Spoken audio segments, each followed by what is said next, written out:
Welcome to WiseTake.com. This is CK013 bringing you another NBA DFS podcast. It's Thursday, January 19th, 2017. We've got a nice 5-game slate for you today, following up yesterday's 9-game mega slate. Yesterday was tough. It was tough. I said it was going to be tough. If you played cash, I hope you did well. I didn't play any cash. I mentioned that yesterday. Just GPPs, and I had, I had a lot of exposure to Avery Bradley. So needless to say, my night ended rather early. The only lineup that I did cash, obviously I didn't have Bradley, but I did have Kyle O'Quinn in it. So never really got a fair opportunity. Kyle O'Quinn really, see Avery Bradley getting ruled out. That was extremely upsetting, just because I did my research, and from what I understood, he wasn't actually hurt. It was more of a precautionary thing, and hey, that's something that happens in basketball. I know. I wasn't the only one that was upset. I know on Twitter was pretty much set on fire by that Knicks and Boston game. A lot of people had O'Quinn, obviously. A lot of people had Avery Bradley, just because it seemed like they were both in good spots. And you know, coaches, man, what are you gonna do? Coach Horney screwed us, or screwed me anyway. And Avery Bradley, man. I mean, I'm sure he wanted to play. I mean, I highly doubt it was him that decided not to play. So it's coaching. What can you do? Sometimes you can't predict what they're doing, and you know, sometimes the coaches get tired too, and they make dumb decisions too. Hint, hint, wink, wink. Um, so I think yesterday my hot take of the day was my wise take of the day was that Golden State would keep it close.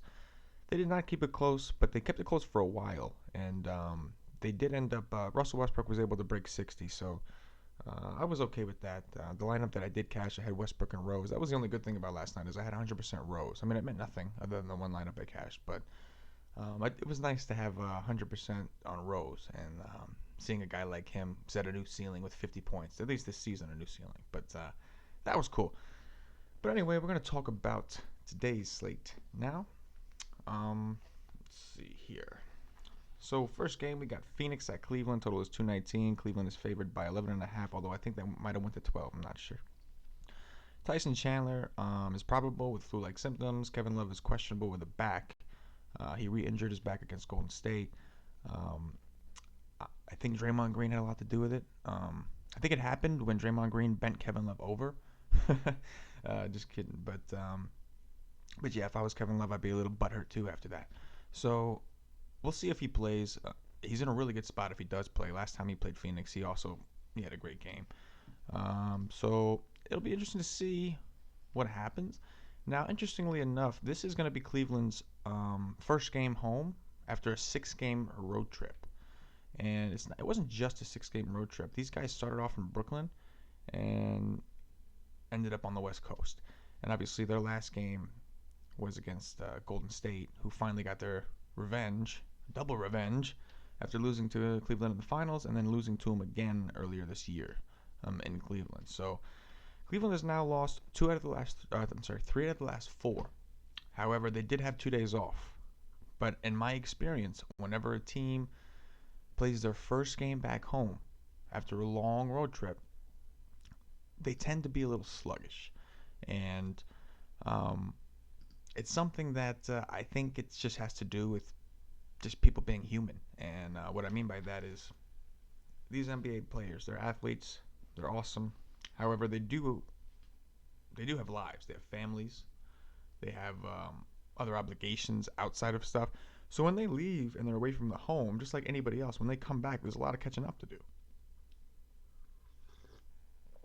I know, like, think about it, you come home after you've been gone all week, and maybe the wife has been taking care of the kids all week, and now that you're home, she wants you to spend some time with the kids. Or maybe, little Johnny got in trouble at school, and now you got to help deal with it. So, they're human, and they got issues, and they come back, they're exhausted after a long road trip, and then, they're immediately, oh, we got to do this, oh, you're back, you have to do this, and all they probably want to do is sleep, man. They're probably tired, especially Cleveland. They lost 3 of the last 4. They're defending NBA champions, the big 3. It's like, obviously they were tired. I mean, especially that game against Golden State, you had to know that was coming. It was just, that was a scheduled loss, And if it was against a weak team, maybe they stick around, but I don't think so. I think no matter who they played that night, they were going to get blown out. I really do. And that's not taking anything away from Golden State. I know that they're a great team. I'm not trying to say that they're not. Um, but anyway, as far as Phoenix has also had 2 days off, and I think they've been playing a little better lately. Phoenix and Cleveland did just play recently, and Phoenix played them pretty tough. Um, so keep that in mind. On the Cleveland side, obviously Kyrie Irving is in play. You like to target guys against Bledsoe. Phoenix is also a very turnover-prone team, so you want to take guys that could hopefully get some of those steals because there's a lot of up steals in FanDuel worth 2 points, so a little bit of defensive upside for you. So I do like Kyrie. Obviously James is in play. They don't really have anybody that can match up with him. The only person that can really stop him is himself, and this not to be cheesy, but it's true. And if Kevin Love plays, he's in the dream spot just because Phoenix is so bad against power forwards. They don't even have a true power forward that's like consistent. Do you know who their power forward is? And if you do, is he still their power forward now? Because it seemed a little. Anyway.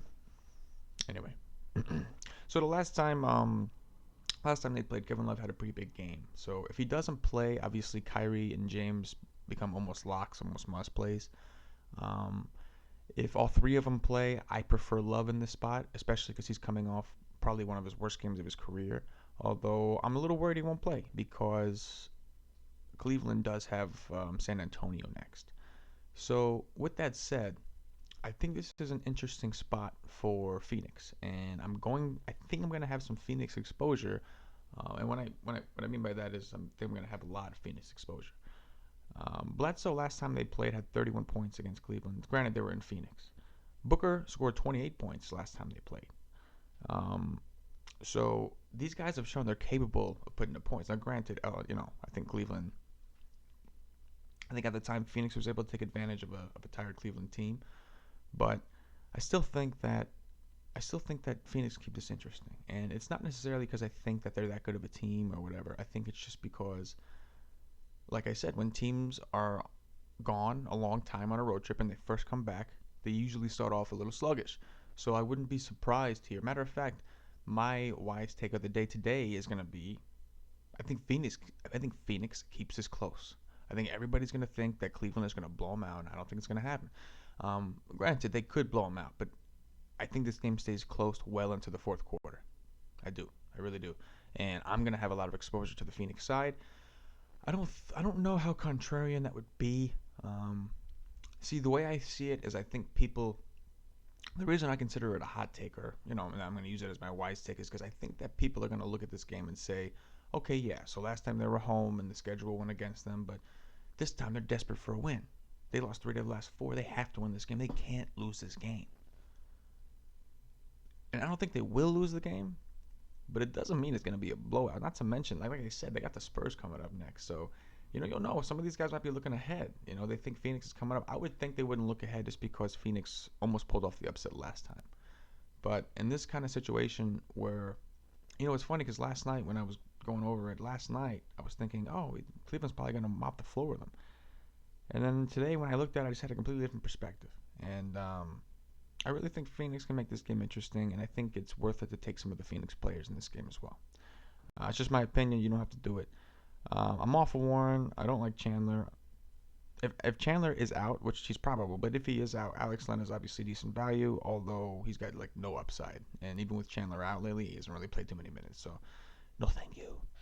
Moving on, we've got Dallas at Miami. Total is 197. Miami's favored by 2. Bogut is out. Richardson is out. Dallas plays Utah tomorrow, so this is the front end of a back-to-back to them. So you want to watch and just be cautious with them, with guys like Dirk, who typically get a little rest when this happens.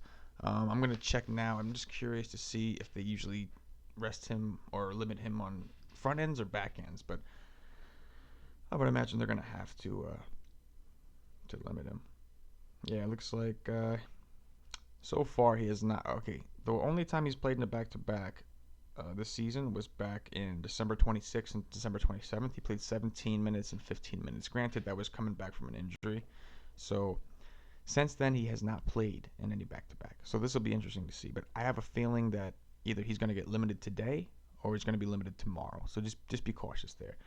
Let me see. With that said,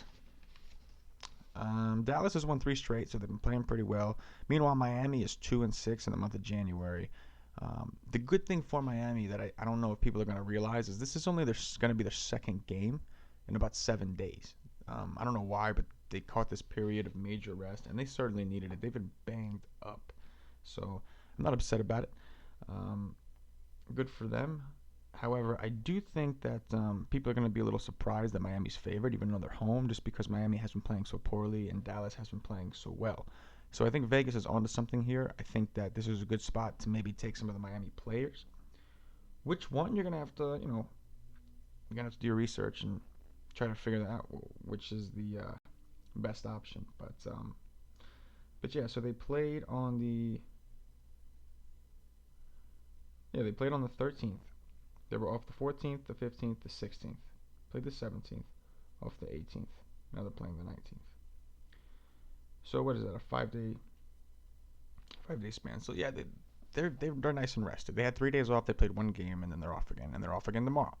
So I think Miami could be a little sneaky. People are going to stay away because number one, I think if they're going to take people from this game, they might try to look at the Dallas side. And two, I think this game has the lowest total on the board today, so I think people are just going to try to avoid it. And on the Dallas side, there's only really two players that I was interested in the first place, and that was Dirk and Dragic. Like I said, I'm weary of Dirk now because I'm not sure what they're going to do with him. So I'm a little worried that they might not play him as full allotment either today or tomorrow. So I don't know how interested I'm gonna be in him come lock. I'm gonna feel it out because I think he's in an okay spot if he's gonna get his full allotment of minutes. But if he's gonna be limited, obviously you don't want any piece of that. I do think Barnes is in play though. I don't really know who they're gonna match up with him. I mean, Dion Waiters is the only guy that I think can play decent defense on him, and obviously he's a shooting guard. I think he'll be on Wesley Matthews. So I don't know if he'll be guard. I mean, who's gonna guard Magruder or Nectat when he comes in? Not exactly a great defender. So I do like Barnes. I think he's in a pretty good position here. On the Miami side, I think Dragic is in play. I think Tyler Johnson's in play. I think James Johnson's in play. And I think Whiteside is in a sneaky good spot. Without Bogut, they can't really defend the rim. If Dirk gets his full allotment of minutes especially, that means Whiteside's going to have Dirk. Old man Dirk. Nothing against Dirk, man. I don't know. I used to live in Germany, so I got love for the Germans. Don't get me wrong. But Dirk's old, man. He can't move around like he used to move. So if Whiteside gets an opportunity to match up with him here, I think it's going to get ugly for Dirk and Dallas in general. So, I mean, aside from Dirk, even who, Salal or Ham, I don't think any of those guys are going to be able to keep up with a guy like Whiteside. So I think people are a little upset with Whiteside lately because he's disappointed. And I think that's pretty eminent by his price drop that he has been disappointing. He's only, let me see, he was out for 4 games, and then before that, he struggled. Came back after the 4 games, and he broke 50 once, which was against Golden State. I think this is a sneaky spot for him to do it again. I wouldn't be surprised to see him break 50 here. And I think he could at 60. Just because Vegas seems to think this game's going to be close. I happen to agree with them, because while Miami is in a good spot, they're still not a very good team, unfortunately for them. And so I do think that they are in a. I do think Whiteside particularly is in a sneaky good spot. I also like Waiters here, 5,300. He's priced pretty fairly considering the amount of minutes he should see with all the injuries. Although against Houston he did disappoint. He only played 28 minutes and got 27.5 FanDuel points. And that was a situation where I really thought against Harden he'd be able to do something. So while Waiters gets his minutes and sometimes he makes you feel like he has upside, there are times where he's on that court and just does nothing. Not all the time he doesn't, but sometimes he just does nothing. So, you want to be careful, but he's definitely in play. He's definitely in play. Dallas, I'm not afraid of Matthews. Dallas is not very good against shooting guards, so he's definitely worth considering. But I think Whiteside's very interesting today. All right, moving on. We've got Washington at New York. When I was coming up with this last night, we were still waiting for a total. So I don't know. I'm going to check right now and see if they came out with one yet for the Knicks in Washington. No, not yet. So they're still waiting on injury news, and they're waiting on, I think, Porzingis and and Joakim Noah. I'm assuming. I know Porzingis obviously has a lot to do with it, but Porzingis is doubtful, and I really don't think he's gonna play. I think he just got an MRI. He might have some bigger issues than they were thinking, so that's alarming. The last I heard was um, he saw some specialists who mentioned that his Achilles, it's a bad sign of something that is pretty common in big men apparently, some kind of Achilles injury that's common in big men. So, but from what I understand, it's a bad sign because it's supposed to lead, as far as they think, it could lead to like a long-term injury, which would not be good for the Knicks, who are planning on building their team around this kid. So, anyway, moving on to we're gonna talk about the game. So, both teams here are on the back end of back-to-backs. Melo dudded versus Crowder. Those are the notes I have, literally. Literally, those are the notes I have. I think Wall, I'm going to pass. His price is too high, and the Knicks have not been that bad against point guards. I think Wall does well. I just don't think he pays off his salary. He could, and I think he'll be contrarian because I don't think. I mean, he's not. His price is over 10, but he's not in the juiciest matchup, so it doesn't make sense to me why so many people would play him. The only reason I think he may be popular is because there's not very many options, and there's not very many popular options. I do think Kyrie Irving will be crazy popular today. Just my opinion. Especially if Kevin Love is out, Kyrie Irving will be mega chalk. So I'm not sure. Normally I would never say that Wall is not going to be chalk, but lately he hasn't been hitting his ceiling. I mean, he has sometimes. Don't get me wrong. I mean, he's had some good games. I'm not trying to knock the guy, but okay, against Memphis he had 48.9, so that's a good game. But if I'm paying over 10 for you, you got to give me over 50, and it's got to be something that you could do easily. And I don't think Wall can do it very easily here. So especially on the back end of a back-to-back. So I'm gonna pass on Wall, but if you play him, I completely understand. I think he's in a good spot. The guy I really like for Washington is Bradley Beal, 7,200. I got burned yesterday trying to play Avery Bradley against the Knicks, but I'm gonna go right back to the well and attack the shooting guard position against the Knicks.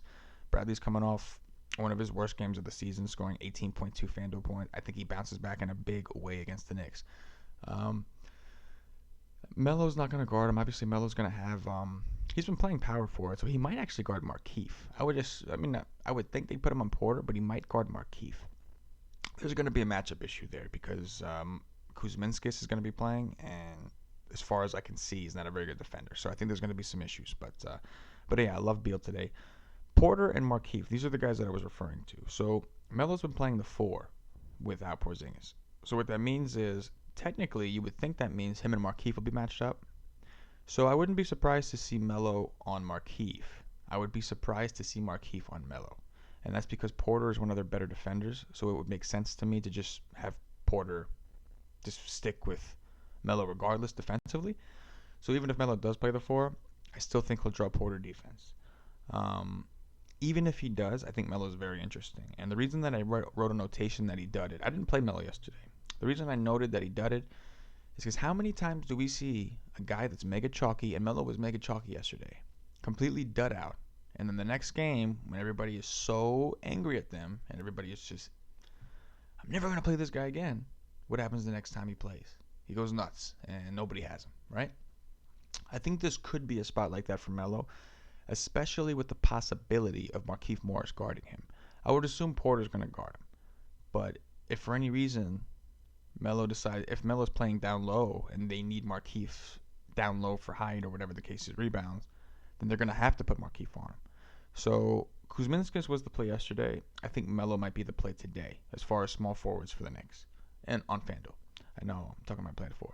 So I think Melo's very interesting today. As far as Porter and Markieff, I think that if Porter draws Kuzminskis, he's in a monster spot. If Markieff draws Kuzminskis, he's in a monster spot.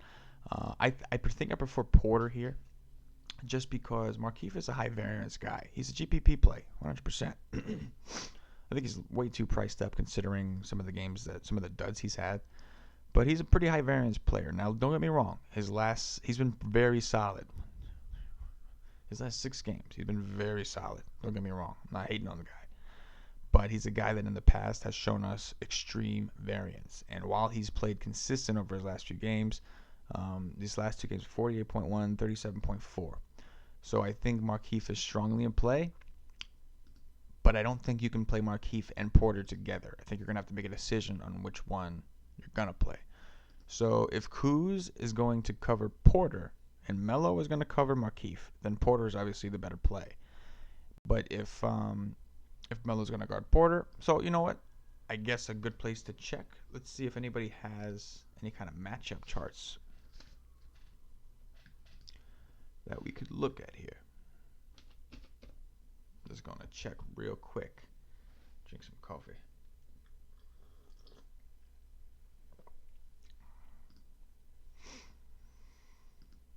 It was funny. Last night I recorded the podcast. I tried to do it at like 1:30, and man, I was like a zombie, dude. Like I tried to get the thing up today, man. I was like a zombie. I mean, it was rough. But so I decided to do it in the morning. And I know, I'm trying to work out a way to. I want to have it available to you guys like right away, so you have more time, more people have more time to listen to it. But I also want to make sure that it's good, and I want to make sure that I'm not just rambling about nonsense that I don't even mean because I'm too tired. So, bear with me. I'm going to figure out a system to make this more efficient.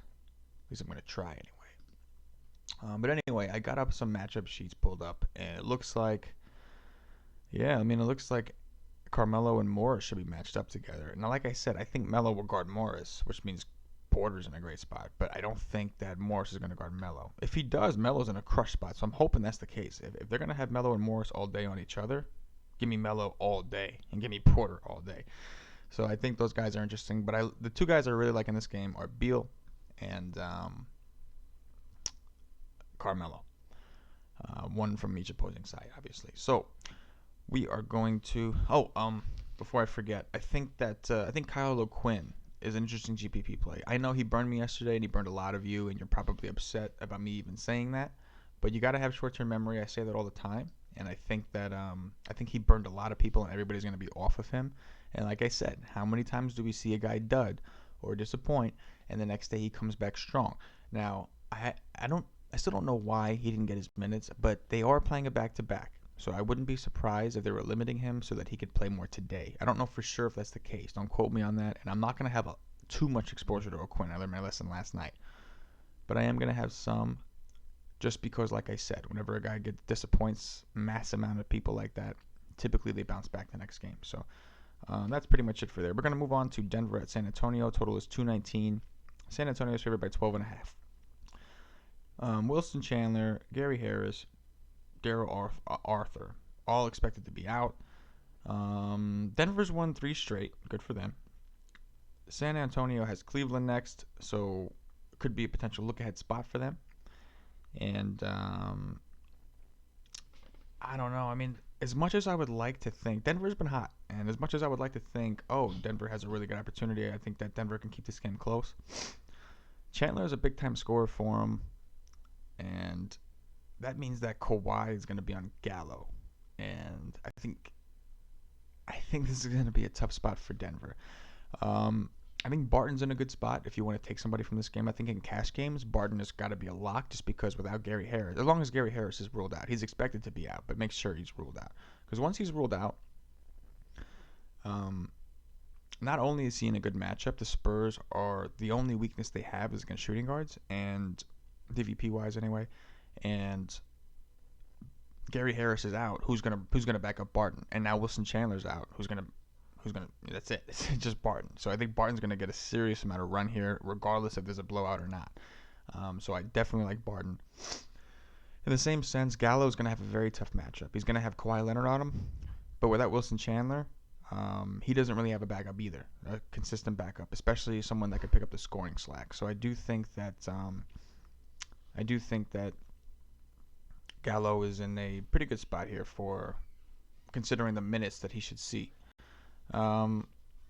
Jokic, to be honest, I think it's a good time to hop off. And now I think that some people hopped off a little too early the last time he played. But at 9,400, his price came up even higher. And, the guy's been crushing. Don't get me wrong. It's just the matchup. The matchup is tougher. The last 3 games, this guy's been playing great since the day after Christmas and hasn't looked back. But the matchup is just San Antonio is pretty good against centers. And I think you could definitely play him. But at 9,400, he might impede your lineup. And I don't know for sure if he can put up 50 today. And obviously at a price like 9,400, you need him to put up 50. So he's in play. Last time on the podcast that he was going, I said keep playing him, keep playing him. His prices now came up where you're at that point where you got to think about it and really decide if it's worth playing him and see if there's other options. So he's in play, but I don't think he's a must play today. I think that you can get around him, and I think that at his price, he could impede some of your lineups. On the San Antonio side, I think Parker is definitely in play. His minutes are obviously down all the time, and especially in a blowout, he's not going to run. I wonder if San Antonio is going to rest anybody. Just because they are playing Cleveland. They're not playing Cleveland tomorrow. They have a day off. But still, they are playing Cleveland soon. So I know Pop likes to rest guys anyway for no reason. So I wouldn't be surprised to see him rest one, maybe two of his guys. So Parker, I think, is a candidate to rest. I haven't heard anything about anybody resting, so I'm just saying. But if Parker rests, Patty Mills is obviously must play in cash. But I do like Parker if he does play, just because Denver is so bad against point guards. And Parker has shown a little bit of upside. He hasn't done it consistently, and that's because his minutes haven't been consistent, but he has shown the capability of doing it. Kawhi's in a monster spot. I don't see anybody here that can guard him. I don't see Gallo being able to stop a guy like him. We've seen some of the best defenders in the league fail to stop Kawhi, so I do like Kawhi here. I'm just concerned that this game is going to be a monster blowout, or I'm concerned San Antonio is going to rest people. Same thing with LaMarcus Aldridge. Who's going to stop him? I don't see anybody on this lineup that could stop him. So I think he's definitely in play. I think Gasol is sneaky, and the reason I think he's good is that Jokic has been pretty good down low as far as rim protection.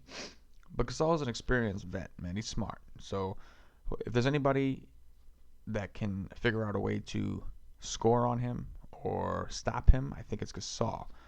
Not that I think he's some outstanding athlete or anything, but I do think, like I said, he's very experienced. He's gone against a lot of great players in this league. So Jokic is still very new to the league. So I think that if anybody would have somewhat of an experience edge on him and be able to use that to their advantage, I think it's Gasol. Then again, Gasol could rest. So you want to pay attention to that and make sure he's actually going to play. Moving on to the last game of the night, we've got Minnesota at Los Angeles. The Clippers total is 205. The Clippers are favored by 2.5. CP3 is out 6 to 8 weeks, and that's just crushing for the Clippers. I mean, you want to talk about bad luck. You start off the season red hot. You look like you might be a true contender in the West, and then you lose Blake Griffin for a long time. And then you think, okay, well, Chris Paul can get it done. You're doing well with Chris Paul. And then, of course, Chris Paul you lose for 6 to 8 weeks. So tough break for the Clippers. The Clippers are undefeated in the month of January. But that's after they're 7-0 in January. They ended 2016 on a 6-game losing streak. So they ended 2016 on a 6-game losing streak. And then now they started 2017 on a 7-game winning streak. So coincidentally, Chris Paul happened to be coming back around the time they started winning. So it's going to be tough. It's going to be tough. They don't really have a prime scorer, a go-to guy. Redick is not as good without Paul. Jordan's not as good without Paul. So it's tough. Minnesota has lost 2 straight. That's pretty much all I have for them. On the Minnesota side, I think Rubio's been playing very well. And if he's going to get Felton, give me some Rubio. I'll take some Rubio if he's going to be on Felton. I'm a little biased. I really don't like Felton. I'll play Felton. Don't get me wrong. But I love targeting people against him because when he was on the Knicks, he was so fat and out of shape that he would just get schooled every time, and that would drive me crazy. So I'm okay with him. I'm okay with playing him because he's shown some upside this year. But I love playing guys against him. So I will have some Rubio shares. Levine is in a tougher spot. Redick's actually a decent defender. So not to mention he's been pretty disappointing lately, at least to me. I think Wiggins is in a monster spot here because they've been playing Rivers at the 3. I don't know if they're going to keep doing that now that Paul is out. But if they keep playing Rivers at the 3, I mean, Wiggins is going to school this kid, man. I think it's a Wiggins crush spot. So check and see. If they're going to match up Rivers against them, give me Wiggins all day. I think Dieng is sneaky just because people don't typically like to play this guy because his upside is limited. But if you're going to play Rubio, he's Dieng and Rubio are pretty correlated in the fact that most of Dieng's points come from assists, and obviously Rubio is the assist leader on his team. So lately Rubio has been getting a lot of assists. So I think that if you're going to play Rubio, you might want to have a share or two of Dieng. Towns is in a good spot, and I can understand you wanting to get exposure, but he's too expensive for me, man. Like I didn't like playing him at 9, and now he's 10-1 on FanDuel, so I think he's extremely expensive. His matchup isn't bad against Jordan. Jordan, while he's not a horrible big man, he's not exactly a guy that strikes fear to other big men. So I think Towns is okay. On the Clippers side, I think Felton is okay. He should get a pretty good run. Like I said, I'm all for Redick and Jordan because I think they're better with Paul. There'll be some games where they do well, but I think they're better with Paul. But I think Felton's strongly in play. If Rivers plays the point, I think he's in play. But if Rivers plays small forward, I don't want him against Wiggins. I think Wiggins will be able to shut him down fairly easily. So there's not too much on the Clippers side I like. You could play Jordan. I know I said Jordan's not as good without Paul, but Towns is not a very good defender either. So Jordan can still get his run here, and even defensively he could do okay. So he's in play. He's not a guy I'm dying to roster today either, but he's in play. To be honest, I hate to say this, but Felton's probably the guy I like the most on the Clippers side, and that's disgusting. That is just gross. So there you have it. So that's going to do it for us today. I appreciate you guys watching. Hope you enjoyed the podcast. And if you're not a member of WiseTake.com, please go to WiseTake.com. Membership is free. You get access to our forums, our projection systems, and our cheat sheets, as well as our odds charts and all that. So it's pretty cool. It's pretty useful, I think. And I use them to make my lineups. And if you are watching on YouTube, please subscribe to the channel. If you are listening on Podbean, please follow us. If you are listening on iTunes, please subscribe on iTunes. We do appreciate every one of you for listening. We did do the live show on Wednesday. I thought it went well. Quick shout out. I know we only had a few people in the chat, and one of our guys had said he had asked me, what about a Giannis and Harden stack? What about playing Giannis and Harden together? And I said, why not, man? I said, absolutely. You want upside. You're looking for upside. And I think they both went off for about 60. So I think what I said was you have the potential of getting 150 FanDuel points from two players, because the upside of Giannis is 70, the upside of Harden's 80. It's 150, right? They had 120 combined, so they came pretty close to that. So hats off. It was a great question. Hopefully that you did. I'm hoping that you did play both of them in your GPPs. But anyway, that's gonna do it for us. If you need to find me on Twitter, you can find me at ck_013. Of course, you can follow us, the WiseTake Twitter, at wise_take. Again, I do appreciate you guys watching and listening. I'm going to be back later with our Wise Take of the day, although I think I've already told you what it's going to be, but we'll see. All right, that's going to do it for me. Thanks again for watching, and as always, good luck.